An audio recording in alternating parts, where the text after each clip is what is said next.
The beginning.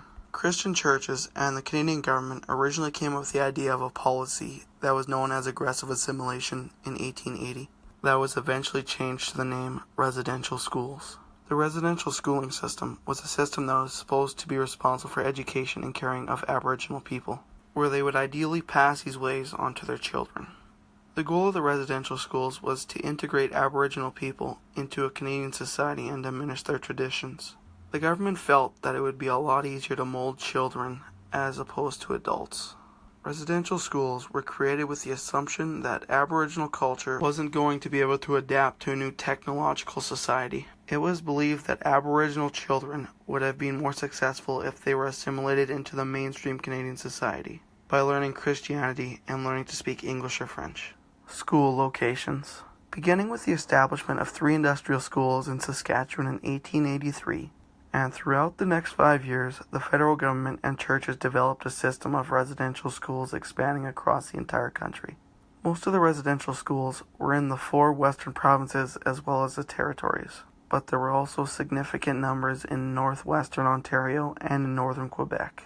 Surprisingly, New Brunswick and Prince Edward Island had no schools. Apparently it was because the government assumed that Aboriginal people there were sufficiently prepared to live in this society. In around 1930, the residential school system had 80 institutions. School life. Students were taught not to speak their own language or to practice Aboriginal traditions. If they were caught, they would experience severe punishments. Throughout the many years, students lived in substandard conditions and had to live with physical and emotional abuse. There have also been convictions of sexual abuse. Students at residential schools rarely had any chance to see examples of normal family life. Most were in schools 10 to 11 months a year, away from their parents. Some stayed all year round. All letters from the children were written in English, which many parents were not able to read. Brothers and sisters at the same schools weren't able to see each other as all activities were segregated by gender. The aftermath. Even years after, these effects still interfere with the daily lives of Aboriginal school survivors.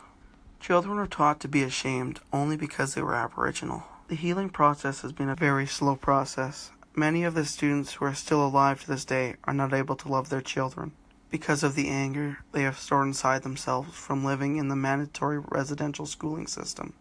A lot of these former students were in exile as they didn't know who they were. They had no idea how to be Aboriginal as that was taken away. Basic skills such as hunting, gathering, making clothing, and being self